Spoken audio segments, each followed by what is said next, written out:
Hey, welcome everybody. This is No Bones About Wrestling. I am one of your hosts, Asa, and joining me from her off and on sick bed is Fabulous here, Hey. and she is better than worse tonight. So she's joining us for AEW Weekly, which is every Tuesday at 7. And here we are, Tuesday at 7. And I'm like, sorry, I don't want people to worry. Nothing is like seriously wrong with me. I've just been sick with like COVID and coughing and all that stuff. She's dying. I'm dying. Look how pale I am. You should be worried that I'm dying. You see this? Well, you avoid the sun, and when you do go in the sun, you put on like an inch thick layer of like 70 SPF sunscreen. Not during the winter. Yeah, but you don't go outside. That's true. And it's overcast most days. Why would I? There's nothing out there for me. This is true. So, what are we talking about tonight? Talking about AEW. Sounds pretty good. Shocking. So, thanks for joining us, everybody. We're going to have our top 5 rankings. We got some news for you. Going to go over the shows, reveal the bone ratings for the matches, and all that stuff. So, it'll be a good time. We'll start with the TV reports. AEW Dynamite, February 12th, was in Austin, Texas. And this crowd was hot. They were ready for some wrestling. So awesome. yeah, that made for a fun show. Opening up, we had Max Caster, the so-called best wrestler alive, and he put out an open challenge. And out came former world champion Hangman Adam Page, who wanted to shut his mouth. And Page pinned Caster after a buckshot lariat. There's not much to this match. It was a squash match. We don't rate those here. And that's it. So I don't know why they've broken Max Caster off of the Acclaimed, which was a hit gimmick, to turn him into a jobber. And on top of that, Anthony Bowens isn't even wrestling. I don't get it. Can I tell you what I think? Okay. So I think they're doing this to like slowly crush Max Caster's spirit, so then he can then find motivation or a person to come help uplift him and make him be the best wrestler alive. Huh. Like I think this is the downward fall to that will then lead to a comeback story. And whether he stays a heel or not, I think that's going to be the case. Like it could be the Hurt Syndicate that comes and adopts him or whatever, you know. That's it. It just made me think of like Cody's road to WrestleMania, kind of, or like what was it called when Dusty did that? When Dusty did that? Yeah, the Hard Times thing where he was like, yeah, where he had to like go through a bunch of people and lose a bunch before he could build back up. Had to go through hard times, daddy. Yeah. So I think these are just Max Caster's hard times. If you've never seen the Dusty Rhodes Hard Times promos, go check those out. They are gold. They're delightful. Yeah. Those Dusty Rhodes, Ric Flair feud back in the 80s. Up next, we had an AEW World Trios title match. The Trios titles do still exist. We had the Death Riders, the team of Wheeler Yuta, Pac, and Claudio Castagnoli, and they defended against the Undisputed Kingdom, who had won a number 1 contender match the week prior. And this was an excellent match. All 6 guys in there, very good. And they went at it. A lot of people thought the Undisputed Kingdom were going to take the belts just because they've done so little with the Death Riders and the World Trios titles. But they did not. No, I was one of those people that thought that. I thought that too. But I was wrong. And the Death Riders, they kept the belts. And this was an excellent trios match. 4.5 bones out of 5. Very good match. I know you said I missed it. What was your bone rating for the first match? It was a squash. Oh, okay. No rating. That's why. No ratings for squash. Makes sense. Johnny says Caster should leave for TNA if he's going to keep losing. I think there's a plan. I think there's a plan too, but yeah, if he's just going to keep losing for no reason, I agree with you. Yeah. Up next, we had another trios match. We had kind of the returning team, of Samoa Joe, of course, former world champ, Hook, former FTW champ, and Katsuyori Shibata, former Ring of Honor Pure champion. And they are now called the Ops. The Ops. I mean, I'm assuming that's how you pronounce it. No, that like, is. they're not all capped, so I don't think it's OPS. I think it's just opt. No, it's the opt. Yeah. And I'm not sure what that meant. Maybe I missed it. I think maybe we both missed it. Yeah, I don't get to hear the shows because I'm always talking during the watch-alongs, or listening to someone else talk. So yeah, like apparently Wolf mentioned it on our watch along, but I didn't hear it until today, and I was like, "What the fuck? Where did that come from?" yeah, and Johnny says the ops is a horrible name. I agree. I'm not sure what it's supposed to mean. If it were just a team of 3 Samoa Joes, you could call it the apps. Oh. Do you think one of their writers like bet their friend that they could get a bunch of ridiculous names on AEW television? Because we got Cope. Cope. The And we op. got the ops. I hope not. I'm sure more is to come. I hope not. But it's wrestling. Some dumb stuff always sneaks in there, That's true. Because you got to come up with. I mean, they're doing 2 fucking shows a week every week. 104 shows a year plus pay-per-views, plus Ring of Honor. what they call it, Ring of Honor, plus what they call it, Battle of Champions. What are those called that they do? What?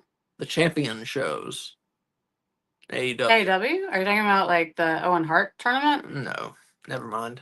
Oh, the C2? Never mind. No. Okay, I don't know what I'm talking I don't know what your champion shows are. They're called Battle of the Belts. Battle of the Belts. Yeah, they don't think they're doing that anymore. Oh, I think when yeah, Rampage okay, went out, it went out. Anyways, so Samoa Joe, Hook, and Shibata, they teamed up. They took on Aaron Solo, Jose Cruz, and Rosario Grillo. And Joe pinned Cruz after a muscle buster. This was a very short match. It was shorter than we've been discussing it, even. And so another squash on Dynamite. Up next, we had an anticipated match. MJF has been talking a shit about the legends and the old timers lately, and Dustin Rhodes took exception to that. He's 50 something and just signed, I believe so, and just signed his what he says is his final wrestling contract. I believe he's 57. I made a list of all the old AEW wrestlers and their ages, but it is in my phone. Oh, it's in your phone. Okay. Yeah, sorry. Well, we can talk about that Mhm. next week. But yeah, so MJF, Dustin Rhodes looked great. I always say on here he's in great shape. I mean, he looks better than some of the rest of the roster, and he's one of the oldest on the roster. Second or third oldest, maybe.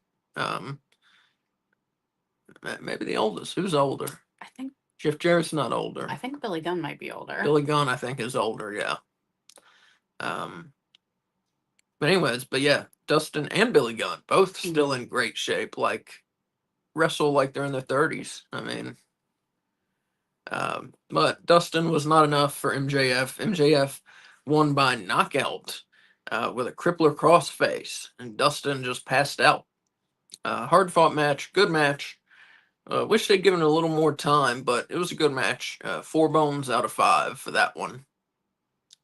Can I say one thing about the combination of Grand Slam and Dynamite? Okay. I did not like that they each had a match that ended by ref stoppage. Really? Yeah.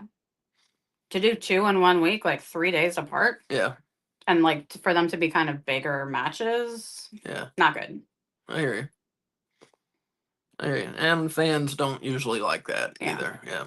I don't mind it, but like 2 in 1 week, especially like this was a ref stoppage among like 3 other jobber matches. So yeah, I don't care for that. Yeah, you had jobber match, 4.5 bones, jobber match, ref stoppage, but good match. So very good match. Up next, we had another squash.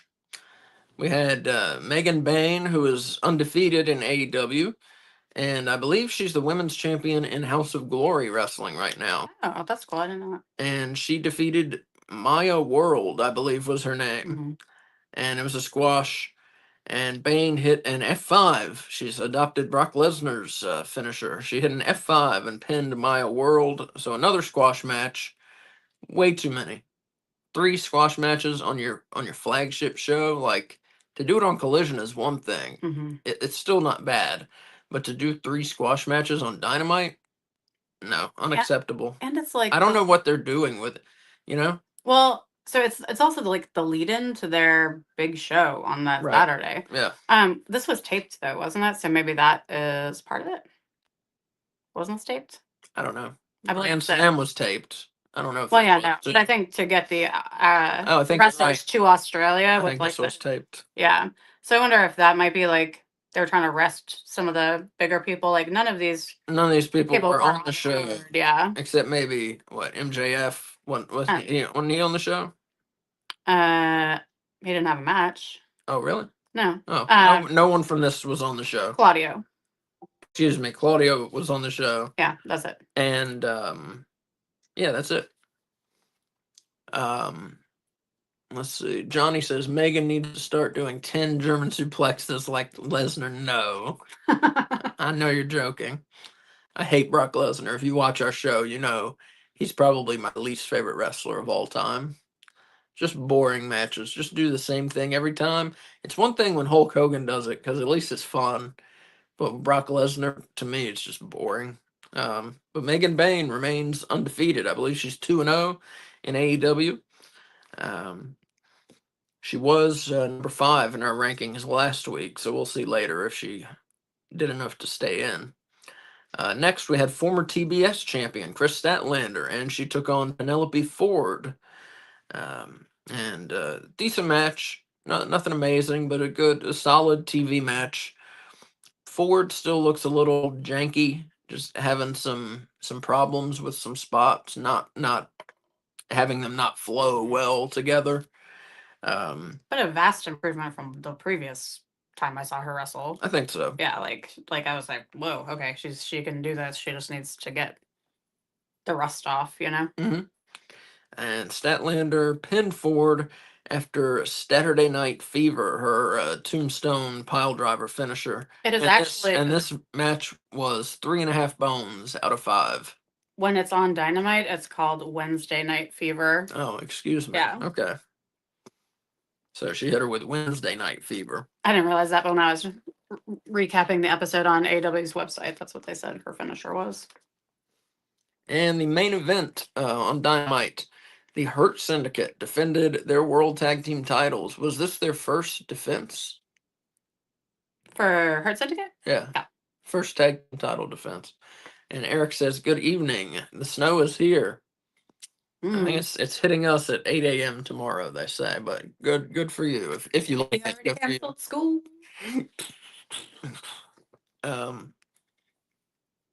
Yeah. If you don't know, she's not in school. I'm a teacher. She's a teacher. Yeah. It's a remote learning day, but I have like 1 hour of office hours, so. All right. So the Hurt Syndicate defended their belts against the Guns, which the Bullet Club Gold seems to no longer exist. Jay White and the Guns were not seen together. It was not mentioned at all. Juice Robinson not mentioned. So it seems like the Bullet Club Gold do not exist anymore in AEW. I think they're gonna reunite the Bang Bang Gang once Juice Robinson. I hate the Bang Bang Gang. I know I hate you, but that that's name. get it over. That's what they're called. Bullet Club Gold. At least like maybe have Juice join the Guns. I loved them together. I loved the Bang Bang Gang. The Bullet Club Gold, yes. I love them. Eric says, "What grade do you teach?" I teach 8th grade, science and social studies. And yeah, good match here. The Guns, it's so good to have them back. I really like them. They're one of the most improved acts we've seen since AEW has existed, I think. Yeah. On the mic, like they might be the best improved. Yeah. Them or Darby, I would say. True. And it was a good match. But Lashley speared Austin Gunn, Shelton Benjamin pinned him, and the Hurt Syndicate successfully defend their titles. Good match, 4 bones out of 5.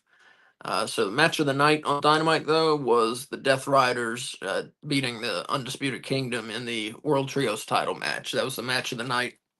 And so that was the 12th. We did not have Collision this week because Saturday night, for us at least, Saturday night is when it aired. It was taped. AEW Grand Slam, February 15th.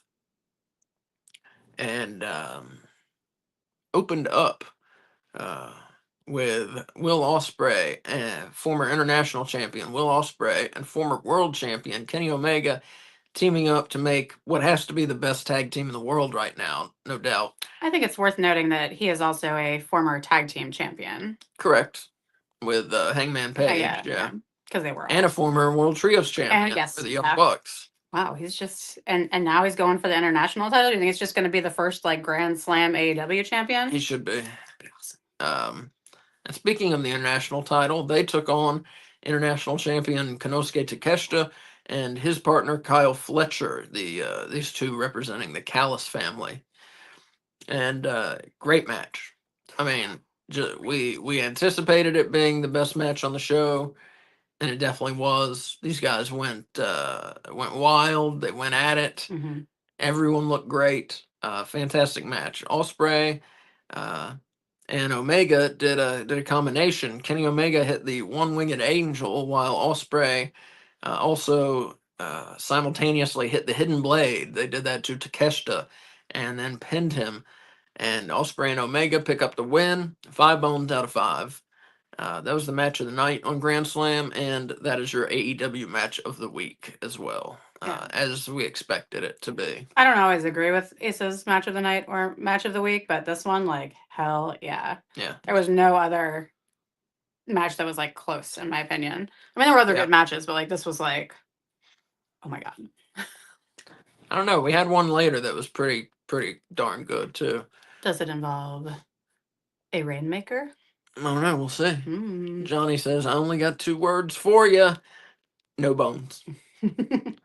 And says, Mark Davis did nothing. Thumbs down. Yeah. That's odd. Because I mean, he's also Australian, right? Because he was in Aussie Open. I'm assuming he's Australian. Like, yeah, I kind of expected him to at least be there. Yeah. Even if he didn't interfere, just like walk down to the ring with him or something. Strange. Or maybe have a match. Maybe we didn't see like the equivalent of like the 0 hour. I'm sure they had dark matches. Maybe they had him in a dark match. I'm not sure if they did that for the show because they filmed a Ring of Honor show also. But they could. I mean, Mark Davis versus MJF. Do that. Why not? Yeah. Sounds good. Do that. Well, when we went to the Collision taping that had Ring of Honor, there was also dark matches before and like one between. Yeah, but this was a different kind of show than a TV taping, you know? Yeah, that's true. Let's see. Johnny, who should win the cage match between Will versus Kyle? We're going to talk about that a little later. We will get to that. Up next on Grand Slam, we had the TBS title match with Mercedes Moné, the quadruple champion, taking on, defending against Australia's own Harley Cameron, who's had the Mercedes Moné puppet accompanying her. And this was a good match. And Harley is much improved on the mic, in the ring, keeps improving. She still has only won 1 match, though. But people are definitely getting behind her. However, the momentum did not continue. Monet pinned Cameron after hitting the Moneymaker. And good match, though, as I said. 4 bones out of 5.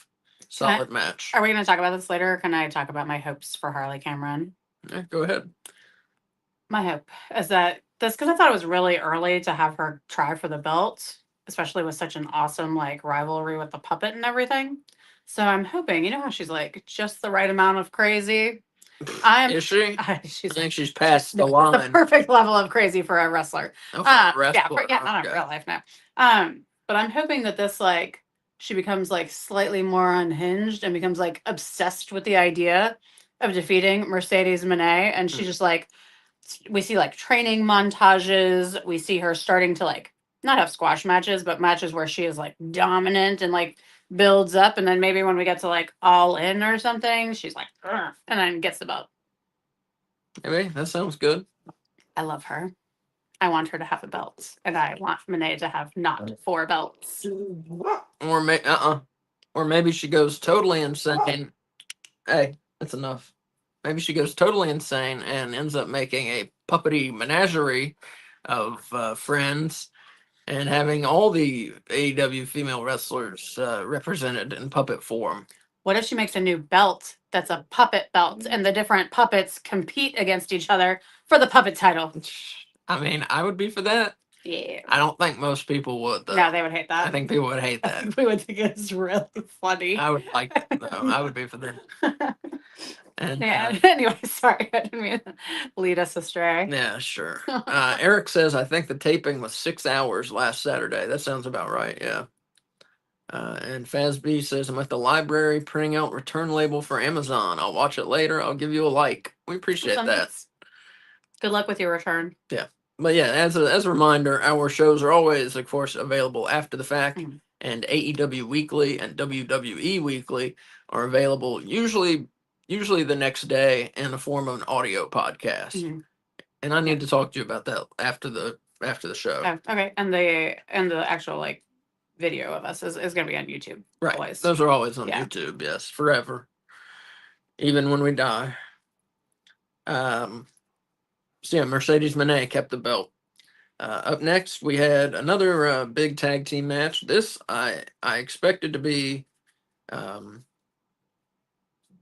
no, I guess I expected to be where it was in the show, but we had world champion John Moxley and Claudio Castagnoli of the Death Riders.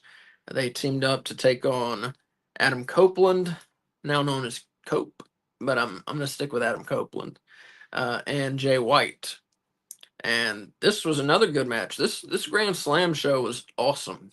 I thought it was very good. I did not care for this match as much as you and Wolf did, I think, but it was a good match. It just wasn't what I expected. No, I thought it was a great match. Yeah, there's too much interference. I don't like that. There was interference, but I mean, I didn't like that. I don't like that either. I think AEW's been using a little too much interference. Yeah. But not as much as WWE. Damn, you can't watch a WWE match without there being interference. But we're not here to talk about them. I just feel like in like a lot of the Death Riders matches, that's how they end. Well, they're bad guys. Well, I get that, but like I get it. Let's still have like a good wrestling match with an end that. Well, we had a good one. So Moxley KO'd Copeland with a chokehold, which back in my day used to be illegal, but now they're perfectly legal, I guess, because of MMA. I don't know. But he choked him out, and Moxley and Claudio got the win for the Death Riders. Great match. 4.5 bones out of 5. Another very good match on this show. It's worth noting that Marina Shafir was one of the people that was there, and she had the briefcase, and it's a bigger briefcase now. Right. Both in size, like height and width and thickness. Yeah, a new larger briefcase. So there might be a belt in there at this point. Right. When there definitely wasn't before, unless, as our friend Willie said, it had been shattered into pieces. Or if it was just the plates. I think the plates would have maybe fit in there. Yeah, but why just have the plate? That doesn't make any sense. Well, nothing makes any sense. Why the fuck haven't they shown the belt in like 2 months? That doesn't make any sense. That's my point. Yeah. They should be showing the world title. I know I say this every week, but they should be showing the world title belt on TV, especially with all these new viewers on Max who have literally never, if they've just been watching the new shows, they've never seen the world title belt, which is so fucking stupid. Like, to not see the ultimate prize in the company is so dumb. And I was thinking, like, well, they've probably seen it in pictures, like, but no, Moxley, even when they show like he's going to be in a match and they have his picture and he's going to be facing like Adam Copeland and they have his picture, Mox doesn't have the belt even in the photograph. Right. How odd. It's very odd. And Eric says this Jay White face run is a joke. We're going to talk about that in a minute too. Yes. Coming up next, we had the AEW Continental title match, which I expected to be kind of the dark horse match of the night, and it was awesome. I wasn't sure how these two styles would blend, but it went great. Okada defended his belt against Buddy Matthews of the Hounds of Hell. Native Australian Buddy Matthews, yes. And Okada pinned Buddy after a Rainmaker. After an excellent match, 4.5 bones out of 5 here, as Okada retains his belt. I love the amount of time they gave this match and the amount of offense they let both men get in. All right. Asa will be right back. I'm going to talk about the women's title match. So our main event, which is awesome, is the AEW World title match a women's world title match, rather. You have the champion Mariah May defending against Toni Storm, who had fake amnesia and thought she was Ricky, and then unveiled herself about 2 weeks ago, I think, to have been faking it, and really she's been timeless all along. Um, both of their entrances were good, but her entrance was great. So Asa left, and he doesn't have the finish written down. I'm gonna guess it was a Storm Zero, but I don't know for sure. But Toni Storm, after a long, hard fight, was able to pin Mariah May, and she is now a 4-time AEW Women's World Champion, which is the record. So she had been tied with Hikaru Shida with 3 title reigns, but this makes her 4th, and it was in front of not really her home crowd because she is from New Zealand, but she trained to learn how to wrestle in Australia, and so I feel like it still meant a lot to her. And her outfit was like coordinating with like the Australian flag and stuff. Yeah, and one of the best parts with her entrance. Sorry, I'm gonna talk about this while Ace is gone, so he doesn't stop me. Luther was wearing like a 1930s ish movie usher outfit, and he had like a flashlight. You know, like I guess I don't know if you guys know this, but they used to have ushers in movie theaters that would like walk you to a seat and then show you where to sit, especially if the movie had already started. And so Luther was dressed like that, and he did like a big like thing to direct your attention towards the stage when Toni finally came out. This was after they first played her rock and roll Toni entrance theme, but no one was nowhere to be seen, and then the lights all went out and they did this. I didn't know what the finisher was. I guess Storm Zero. I think it was a Storm Zero, but I'm not 100% sure. It might have been whatever Mariah May's actual finisher is. Oh wait, no. It was a roll up. Oh. Toni has been using the roll up in this, amnesia run as a rookie, and she used it here to win the title. She used a roll up to win. Oh. I always thought the roll up was like not the move; it was just like the style of pinning. I thought there was like a move, and it is a move that is a pin also. Oh, I see. Oh. Johnny says Brody King should face Okada at Revolution for the belt. I would like that match, but I don't think Brody King has done enough in the singles division to get a match for the belt for any singles title right now. Yeah, I agree. And also, like I was talking about how we were curious to see how Buddy Matthews' style would blend with Okada's style. And I have no idea how Brody King's style would work with Okada. But I mean, they prove us wrong time and time again when we question radically different styles in the ring. Mm-hmm. So it'd be interesting for sure. I don't know if he's there yet. Well, like I said, I think it would be a good match. I just don't think he deserves it based on, just like I said, he hasn't been winning in the singles division. I think to, keep it realistic, people need to win to get title shots, All right, and now we have an old segment that is back, and this is called Where's This Going? Where we talk about things that are happening in AEW on AEW television, and we ask, where's this going? And here, real quick, Johnny points out Okada had great matches with Bronson Reed. Well, I gotta check those out. I've not seen that. Who is that? He's the big guy in WWE. He's called Big Bronson Reed. He's a pretty agile, big fat guy. Is he from New Zealand? He's from England or New Zealand. He has an accent. I'm not sure where he's from, honestly. But I got to check those out. I've not seen those. All right, so where's this going? Number 1, Jay White. The face run. So he was, leader of Bullet Club Gold, high upper card, sometimes main eventer, lead heel of his own faction. And now he's gone to a face who is like Adam Copeland's sidekick, essentially. So where's this going? Nowhere good. Nowhere good. What do you mean? Good.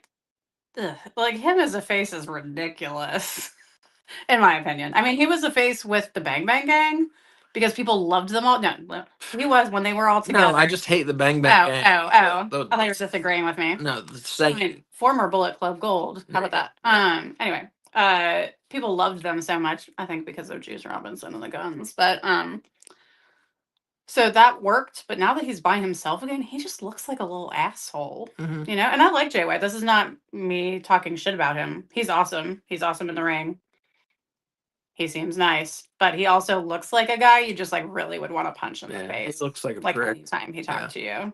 Not saying I don't think he is, Mhm. but he looks like a prick. Yeah, I mean it's like Serena Deeb. Yeah. Like she just has the face of a heel, and so anytime she says anything that's face like, it's like what? So that's what I mean. I think obviously he's going to turn on Adam Copeland. I think it may happen in his match against Moxley. Yeah, I just don't. That'd be a nice way to get Jay White involved in the main event scene, Yeah, and to have Copeland save some face and not lose cleanly to Moxley. You know, although like I said, I really am getting sick of the amount of run-ins happening in AEW. But I think he's gonna win. you think Copeland's going to win the belt? I need him to win the belt. I I think need it to happen. I think that's your bias, your Oh my God, anti-Moxley so bias anti-Moxley coming at through. this point. Well, like I get it. I get Moxley. I don't get this fucking title run. Like the Death Riders just complain about everything mysteriously. They run in on all their matches. They just beat the shit out of people and then leave them in like a puddle. They are not interesting. And so I like him. I just need a champion who has the belt, who wrestles for the belt frequently, and doesn't do like rambling promos where it's like, do you know what you're trying to say? You know, those are my thoughts. I like the Death Riders, but they should be showing the belt. And as Kay just said, Moxley should be defending it more regularly. I agree with that. He's defending it what, like once every 2 months or something? Yeah. That's not enough. And then they have the trios belts, and those are like never defended. Well, they just defended Well, them. yeah, that was the first time in like how long? A while. Yeah. 2 months, maybe. I think they've defended it twice since they've had them. I think so. Yeah, and just like the Death Riders, like turning Yuta heel, like having him side with them instead of stand up for Bryan Danielson. I feel like that was a big mistake because I think people were finally recognizing and like getting excited about Yuta, which is like an impossible task normally.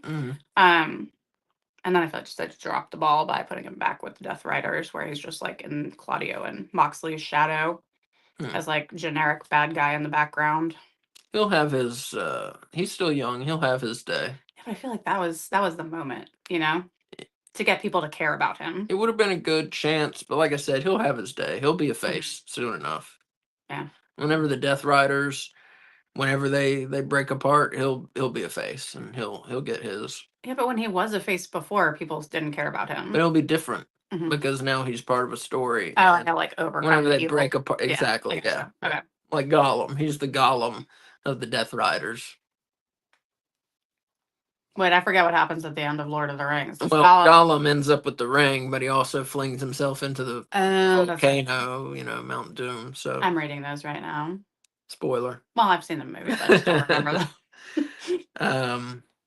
So yeah, I agree with everything Kay said. I think Jay White is gonna turn on Copeland. And now while I think about it, because sometimes I don't think about it, we'll do the t-shirt check. But tonight, man, I wear a freaking wrestling t-shirt every time, and like you never do the t-shirt check, and I have to be like, look at what shirt I'm wearing. And now you're doing a t-shirt check, and I'm wearing my school clothes. No t-shirt, but tonight, sorry guys, I have. Let me try not to hurt myself. I have my hologram shirt, which I just got, and I love hologram. But yeah, they have really cool skeleton earrings. They're really long, and they for the show for No Bones. I mean, yes, that is why. Not because I teach science and I just love skeletons. But yeah, No Bones. Good call. Good call. I'm on theme. And the skeleton behind you and beside you. We have a lot of skeletons. There's one beside you there, yeah. All right, so we're talking about the Death Riders. We're gonna keep talking about the Death Riders because they're the big shit right now. Yeah. So I keep feeling like they're gonna add a new member. So if you were going to add a new member to the Death Riders, who would it be? Are you counting Shane McMahon as a new member, like a secret member? If you want to. I think that is the only acceptable option. Really? Not that I really want him in AEW necessarily, but like I don't want any other wrestlers to join them. They suck. What's your problem? I just don't like the Death Riders. Okay, what about a wrestler? Let's say a wrestler member. Can be a male or female. You're not gonna like my answer, probably. I would like Big Bill to go with them. I don't like your answer. I mean, he's doing. I think him and Jericho and Brian Keith are doing good work, but like they need a big dude. They don't have any big guys, and so Hobbs just turned face, so not him. Archer and Brian Cage are with Callis. We got our LFI guys who are kind of bigger, like, but not really. So who else is big that's left besides Big Bill? Wardlow. Whenever he comes back. Is he coming back? No one knows. Yeah. But he is injured, but I don't think anyone is quite sure the extent of his injury, though. It would be cool if he came back and joined them, and after they do whatever the fuck Moxley's having them do, they go in the angle of like his revenge squad, and like they seek vengeance on people that like ruined his career or whatever, derailed it. That'd be cool. Yeah. That'd be cool. I just want him to come back. Like if he comes back, I want them to do something with him. That is not a series of squash matches. I tell you what would be cool is if Wardlow joined the Death Rider, comes back, joins the Death Riders, and eventually takes it over. Mm-hmm. And Moxley gets kicked out, becomes a face again. And then we got Wardlow, Castagnoli, Pac, and Wheeler Yuta. And that becomes Wardlow's revenge squad. And then so they're fighting the people, MJF and whomever else, Powerhouse Hobbs, like the people who quote unquote ruined his career. Mm-hmm. But then they also will have a continuous feud against Moxley and whoever he wants to bring against them, where it might be Hobbs and again might be it wouldn't be MJF, but like Moxley and Hobbs could team, and Moxley could go against them as a solo and could team up with people like Ospreay, of course. And I think that would be interesting to see Wardlow come in and just like power play and take them over as a monster heel.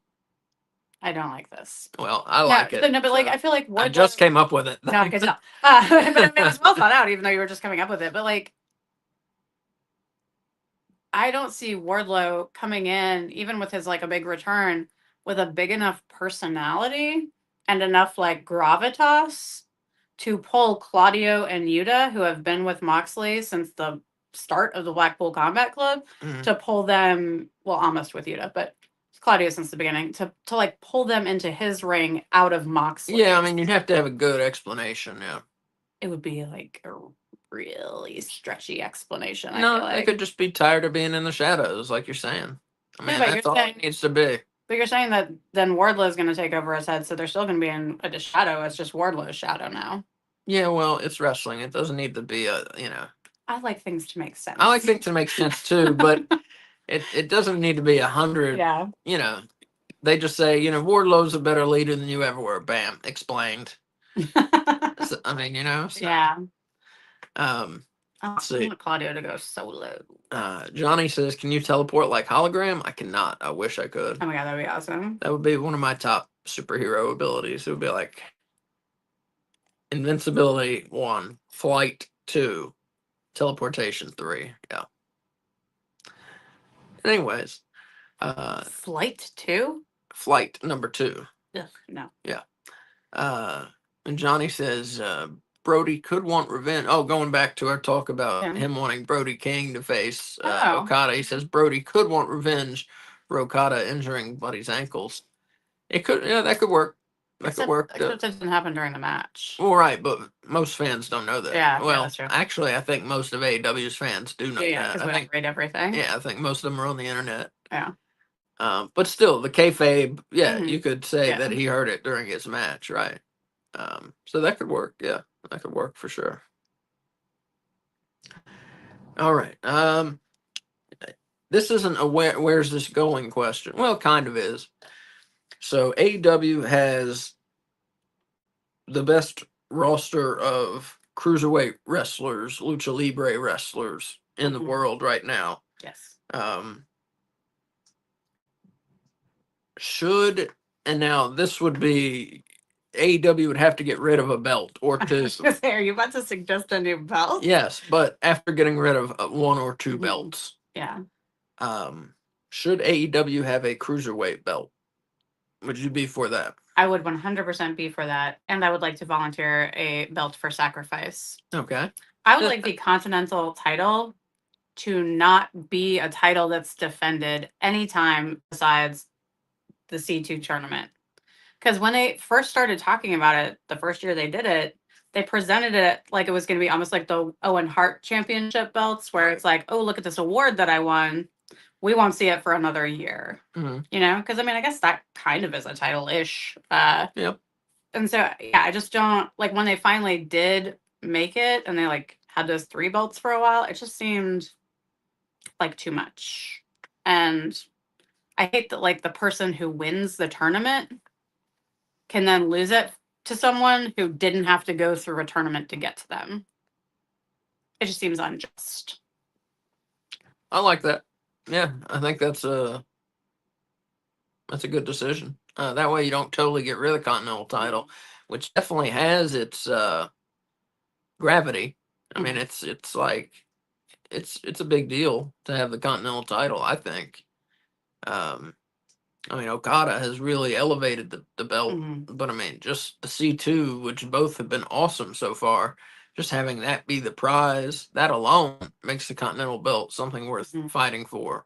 Yeah. But yeah, I think your idea of just having it defended during that, I think would be great. Yeah. And then, like I said, and then still maybe get rid of another belt. Which one would you get rid of? TNT. Yeah. And then have a cruiserweight title. I think would be great. And then we could see guys like Hologram, like Commander, like Bandito, etc.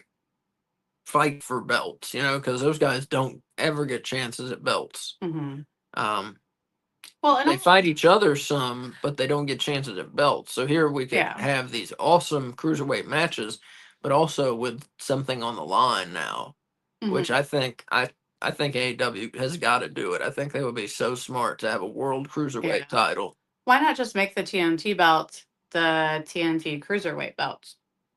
So that way you're not getting That's too wordy. Yeah. It's too wordy, and also you generally don't not generally.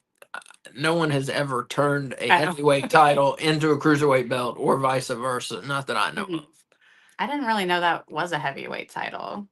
Well, if it's not called cruiserweight, it's considered it. They're considered a heavyweight title. Oh, yeah, I didn't know that. Yeah. But like with your thing with like no like Hologram and the other luchadors like not getting title shots. Hologram has only wrestled with AEW for like 2 months before he got injured. And so I don't think he's like ready. If he wasn't at least character wise and like within the rest of the roster, like he had just started his like showing everybody how awesome he is, you know. So I don't think he was quite ready for that. And you did have like Roosh was in. I guess I don't know if you consider him a cruiserweight. He's kind of bigger, but he was in the Continental Classic last year. I would consider Roosh a cruiserweight. No. Yeah. I think the biggest person in AEW I would consider a cruiserweight would probably be like Buddy Matthews. What? What do you mean, what? I would not consider him a cruiserweight. That dude is fucking huge. He is huge. I'd have to see how much he weighs, but but he's smaller. I mean, he's built, but he's a smaller guy, and I think he might. Usually, the cruiserweight is like, it used to be 225 and under. When it was WWF, it's 205 and under. Their most recent iteration of the belt.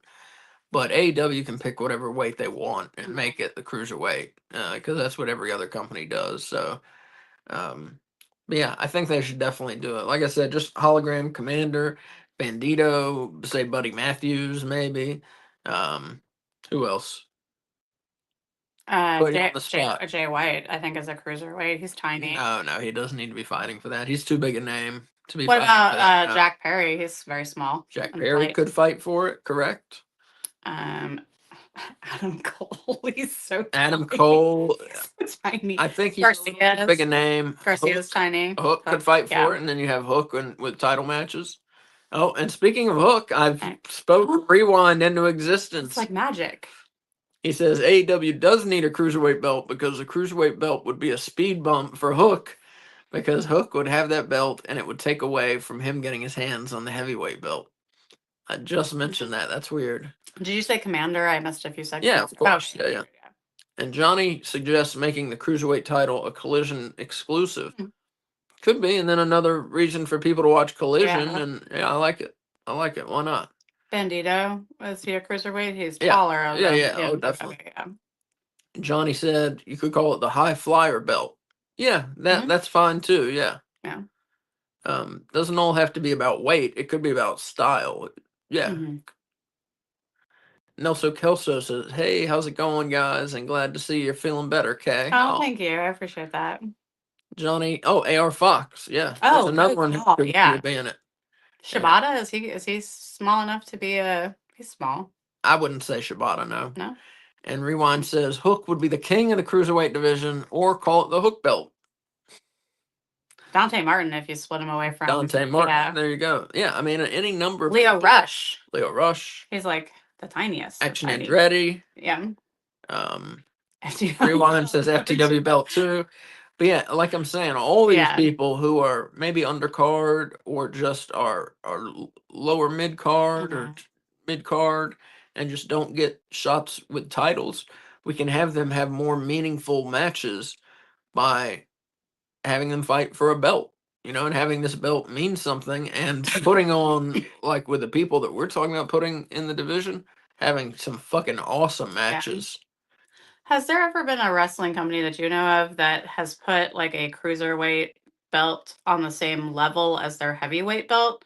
Like the same like prestige and status, where they presented them both as like the biggest fucking deals in their company? Maybe in Mexico, but not in the US. No, not in the US, not in Canada that I know of. That seems like something that might have happened in Mexico and or Japan. Okay. But I cannot name a specific instance. No. I didn't watch. I bet it's happened in Mexico. I bet it has. I didn't watch. I don't know if it was NXT Britain or if it was like the NXT UK. Oh, okay, or the 205 Live. But when like Neville had a cruiserweight belt at one point, didn't he? Yeah. Was there a heavyweight belt on whatever show he was on where he won that, or was No, that like the show was called 205 Live? Oh, 205 for the weight. 205 pounds. Yeah. Sorry. I didn't watch any of it. No, I loved it. I thought it was one of the best shows they did. I mean, wrestling wise, it was the best show WWE was doing. Yeah, I was gonna say, I think actually you did show me one match because that's how I knew Pac from before. And Johnny says Chris Statlander can win the cruiserweight belt, just like Jacqueline winning it in 2004. Yeah, why not? Exactly, why not? Yeah, women can win it. I'm for women wrestling men. As long as you can make it believable, I have no problem with that. All right, and K Fabulous does not have her fashion this week. In my defense, there was no fashion from Dynamite, and I was so excited and like sucked in on Grand Slam that I didn't write anything down. And you've been sick. And I've been sick. But I will say Toni Storm's outfit for her entrance, she had like this like long flowing like what are you doing? The news. Oh, I was gonna do it. Do you want to do it? Oh, you can do it. Go ahead. Anyway, she has like a white long flowing robe with like, I'm gonna call them ruches. I don't know what they're called, but they're like big fluffy things on it. And she was wearing like her Australia outfit, and she had like a 1920s flapper feather in her hair. Delightful. And I already talked about Luther's outfit. And Harley Cameron's shiny kind of that was awesome. Yeah, it says as soon as Harley Cameron came out, he said, "You have to see this." That was awesome. Anything with a hologram on it, and like he is there. Yep. And Rewind says in 1997, the ECW TV belt, when Taz had it, was on a higher pedestal than the heavyweight belt that Shane Douglas had. Very true. Very true. And when RVD had it the next year and the year after, I would say also it was higher than the heavyweight belt. And right, just because of the people who had it, Taz and RVD, were superior wrestlers. So the belt meant more. Yeah, I agree. Totally. There you go. Rewind says, "Sorry, excuse me, Taz fashion. He looks like $1 million. Just saying, but you were sick, so you get a pass. You don't want to do that? I don't even. want to do it? I mean, I can do it. You do it. I was saying, I don't even remember seeing the announcers like the whole time. I don't think I saw them. Yeah, I was a little bit out of it still. And now, wait.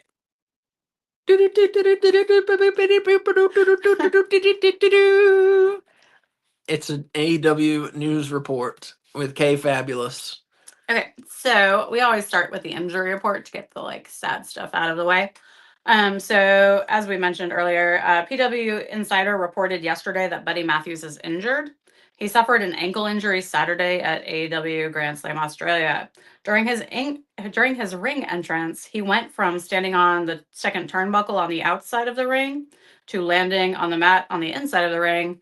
And when his feet touched the ground, he rolled his left ankle. It looked super painful. There's clips of it online if you're interested. He has since then been seen in some of Rhea Ripley's Instagram posts with a crutch. But that's all we know. With his crotch? With a crutch. Oh, okay. There's also this tweet circling around Reddit that has not been verified that people are saying is from Buddy Matthews that has since been deleted, where he blames it on a 16 by 16 ring, which was not the size of the ring at Grand Slam Australia. Because he said that there were like in the possible real tweet, it said that there was like holes in the padding where he landed. Wow. But that doesn't make sense. Even if it's a smaller ring, why there would be holes in the padding? Well, because it wasn't an AEW ring. They borrowed it from someone. Yeah. Or rented it or borrowed it. Yeah, from So there shouldn't be holes in the padding, but yeah. I'm not sure who they rented it or borrowed it from, so we can't really judge was it a great source for a wrestling ring or not. You think they even borrowed the padding? Yes. Yeah, because it had to fit that ring, Yeah. which is smaller than AEW's ring. Yeah, that's true. So that may be, I mean, I don't know if his tweet is true or not, but that's something else to consider is that the ring, when you're running in it, standing in it, jumping in it, may have felt different than an AEW ring, which could cause injury. Yeah. But just like in football, when they're playing on real grass or artificial turf, it's a little different nowadays, but say 20 years ago, 30 years ago, when they were playing on real grass or artificial turf, it would be very different because people would get injured on the turf a lot because your running was different. So you'd end up putting more pressure and hurting your knee, hurting your ankle, stuff like that. But I think what's different in this case is AEW's ring is bigger than most other companies. So TNA uses an 18 by 18 ring, so do almost all indie federations. So it wouldn't be like they haven't wrestled like a gajillion times in this size ring before. Right. It's not about the size, it's about the quality. Oh, I guess. That's what I'm saying. The quality of the ring. Yeah. He's already blamed it on that and then something else. I don't remember what, but anyway. Rewind says, I would love to see his crotch too, Asa. Not me, not two. I didn't want to see his crotch. I wouldn't mind. All right, so on to the news. We only have one injury report, so that's kind of nice. Wednesday night's pre-taped edition of AEW Dynamite averaged 579,000 viewers on TBS. That is down 4.3% from last week. It drew a 0.16 rating in the 18 to 39 demo. That's down 5.9% from last week. Do you not have the max figures? No. Oh, okay. Where do we find those? I don't know, but you can get them. We can find them. I didn't know you had not gotten them.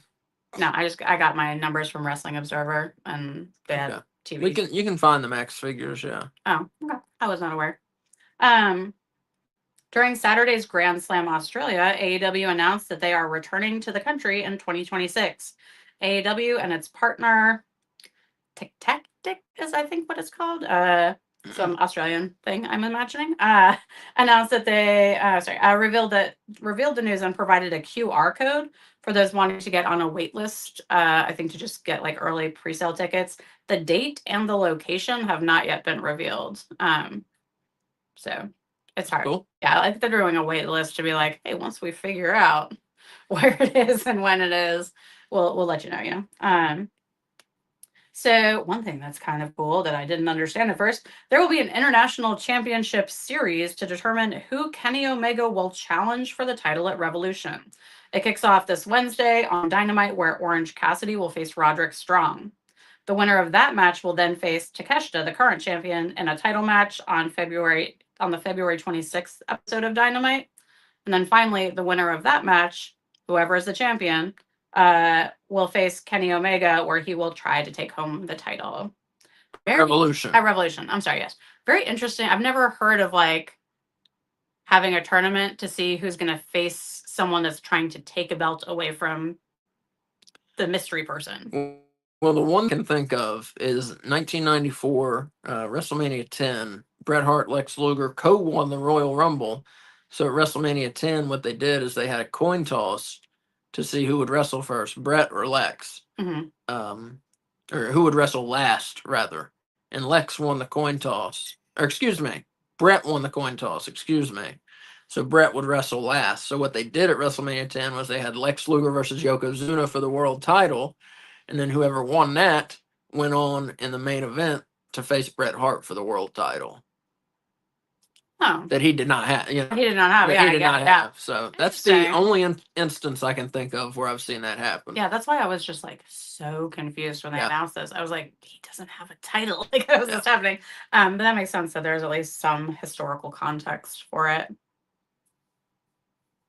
It's like a number one contender match. Yeah, and Johnny said horrible backwards plans by Tony Khan. I agree with that. I think it's dumb. Yeah, and I mean it's confusing too. It's like a number one contenders match, but the number one contender has already been chosen. It's Kenny Omega. Yeah, it's the actual champion that's being determined.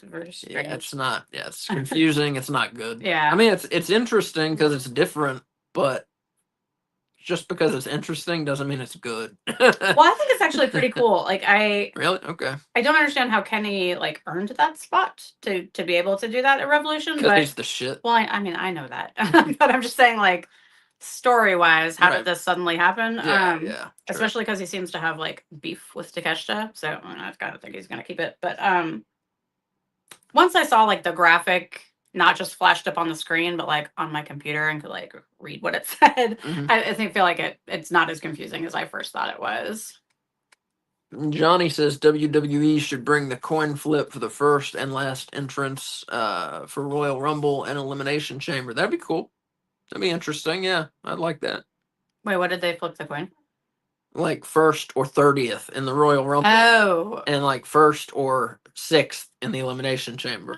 That'd be interesting. Yeah, why not? That'd be neat. So our last piece of news, AEW is returning to Boston this April. Dynamite will take place live from the MGM Music Hall in Boston on Wednesday, April 16th. AEW will then be back to the same venue the next night, Thursday, April 17th, for a Collision taping. MGM Music Hall is a concert venue located next to Fenway Park and has a listed capacity of 5,009 before production configurations. So pretty small venue. But that's cool. You want me to run down Dynamite and Revolution so far?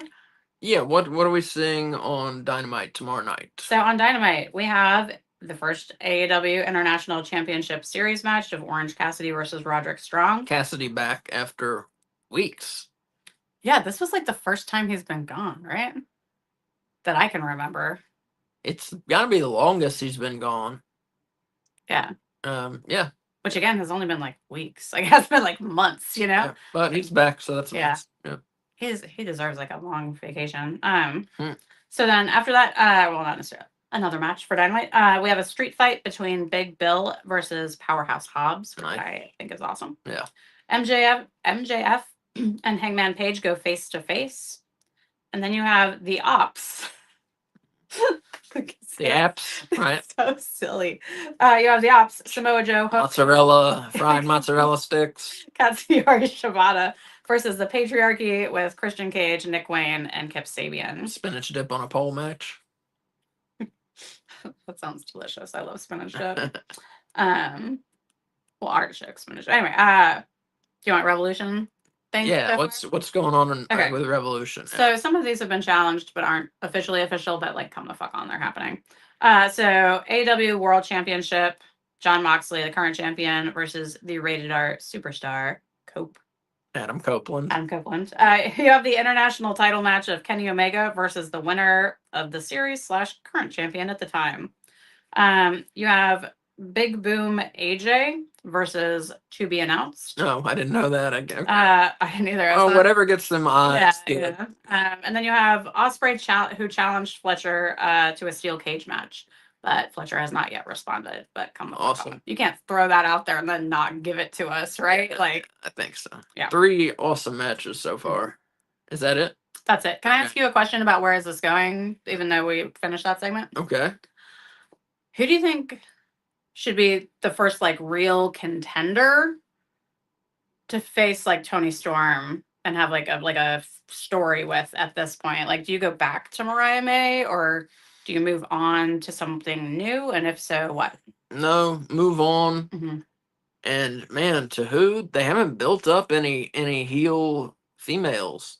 Mm-hmm. So either we're gonna have to go face to face, or she's gonna have to fight Mercedes, or somebody's gonna have to, or I said face to face, or someone's gonna have to turn. Yeah. So I don't think she should fight Mercedes, Mm-hmm. who is the only established heel, really. So I think, maybe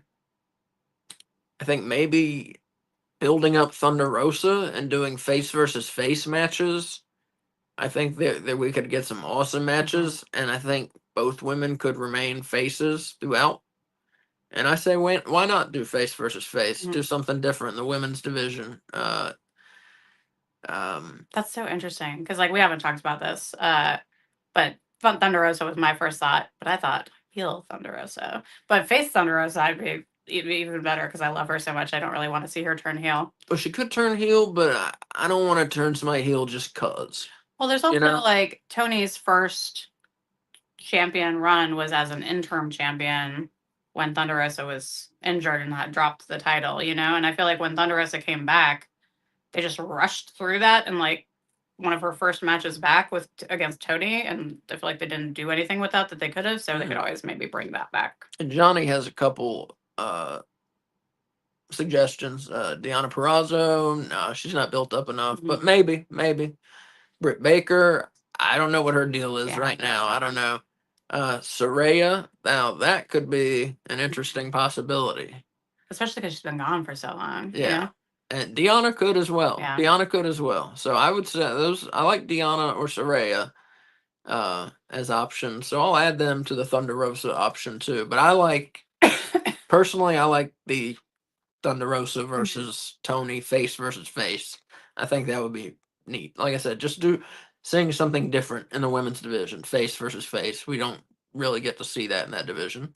Or we could have Athena from Ring of Honor come with her belt and go against Tony with her belt. There you go. And then have like a good feud where like they can show up on both shows for a while. I like that too. Let's see. Rewind says put Tony against Danhausen. It would be weird, fun, and funny. I love it. Why not? Why not? All right, everyone. It is time for the top 5. Your AEW top 5 rankings for the week of February 18th. We argue, we sweat, we bleed, we pull hair, You have no hair. Fingernails. From all the pulling. Fingernails across the faces, kicking of the shins. Poisoning of the food. What? What? Oh, nothing. Arguing. And eventually we end up with top 5 rankings for you. And so we'll start. What should we start with? Let's start with teams because we actually had a decent number of teams matches this week, which was exciting. Yeah, the teams has been light lately, but they're building it back up since the C2 tournament. Number 5 this week. They won on the Grand Slam pay-per-view, and that's the Death Rider team of John Moxley, world champion, and Claudio Castagnoli. They were not ranked last week. Number 4, they lost at Grand Slam to Ospreay and Omega, but they still were fantastic. They're falling 2 spots from number 2 last week. Number 4, Konosuke Takeshita, the international champion, and Kyle Fletcher. Number 3, they were unranked last week. And as I just said, they won at Grand Slam, and that is Kenny Omega and Will Ospreay, number 3. Number 2, they're up 2 spots from last week at number 4, and that is the Death Riders World Trios Champions. Pac, Claudio Castagnoli, and Wheeler Yuta at number 2. And at number 1, they were unranked last week because they didn't wrestle. And this week they successfully defended their tag titles against, who was it? The Guns. Against the Guns. The Hurt Syndicate, number 1. So number 1, the Hurt Syndicate. Number 2, the Death Riders Trios team. Number 3, Kenny Omega and Will Ospreay. Number 4, Takeshita and Fletcher. Number 5, Moxley and Castagnoli. So what do you want to do, women or men? Let's do men. Men, number 5. Well, I'll just tell you, 2 through 5 were unranked last week. We had a lot of change in the men's top 5. Number 5, Hangman Adam Page. He defeated an enhancement talent on No. on Dynamite. Yeah. No, that was Max Caster. Oh, excuse me. He He defeated. enhancement talent. Oh, I'm sorry. I knew it was a squash match. He defeated Max Caster on Dynamite. Number 5. Number 4, he got a win over Dustin Rhodes in kind of a grudge match on Dynamite, and that was MJF, number 4, former world champion, just like Adam Page. Number 3, the Continental Champion, Kazuchika Okada, who defended his title in a great match against Buddy Matthews at Grand Slam. Number 2, he's getting the title shot at Revolution, and that is Adam Copeland. And number 1, he has been there for months now. The world champion, Jon Moxley. So that's number 1, Jon Moxley.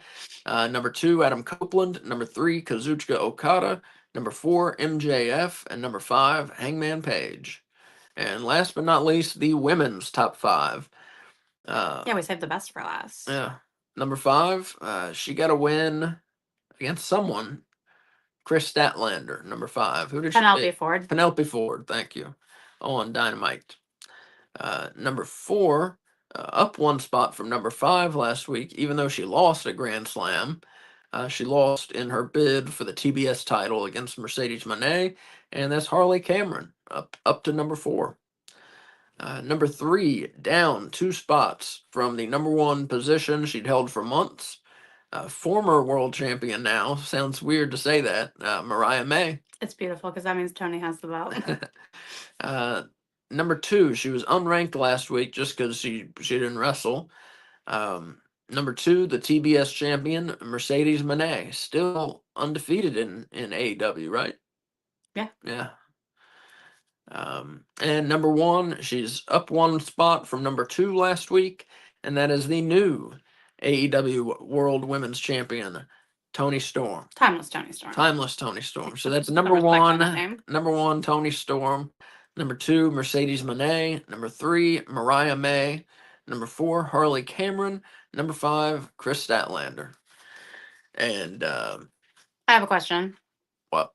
I was just thinking more about Toni Storm and her possible title run. What the fuck happened to Camille? I don't know. She separated from Monet, right? Right before she left. So do you think she's coming back as a face or as a heel, or is she coming back? I think I remember hearing something about some backstage something or other. Oh. I don't remember exactly. Unverified. Yeah. I don't remember exactly what it was, but I think I read something about that, and she hasn't been seen since that. Oh. So I don't know. Okay. I don't know, but that's my couple things here. Trisha Dora would be cool. Trisha Dora would be cool, but you'd really have to beef her rep up to get her in a world title feud. She's awesome. She is awesome. But she's not even fit for like a TBS title feud right now. You got to win matches. Yeah. Rewind talking about Toni Storm versus Danhausen said it would be like China in the 90s. Yeah, a little different though. Rewind says the only team that holds any weight, in my opinion, is the Ops. Excuse me, is the Ops. You're gonna make that mistake constantly. Who are unbeaten since their return, but did not make our top 5. Eric says WWE LED table has been added to 2K25 and it looks good. Yeah, I can't wait for that game. It looks awesome. Rewind says Tony Storm should always be in the number one spot. I agree.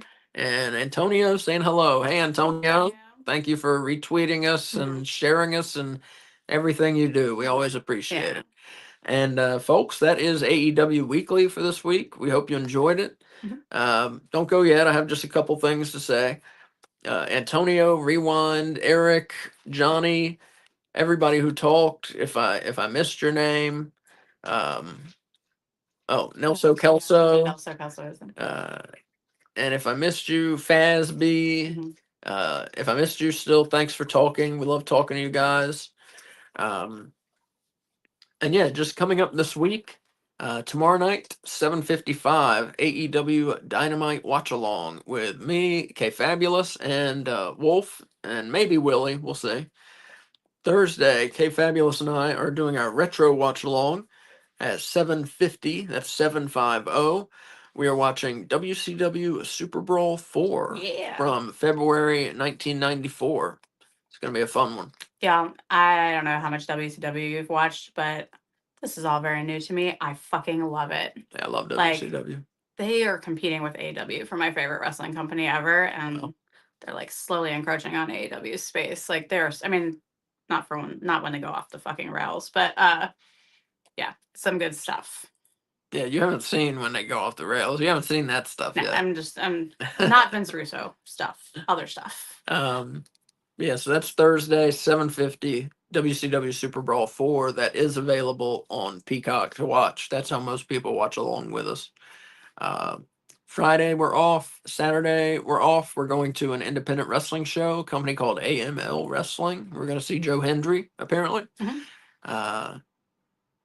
Sunday at 7, Wolf, Willie, and I do WWE Weekly, which is a show very much like this, but not the exact same. We do a TV report, we do top 5 rankings, and then everything else is different about it. I try to make it different about it.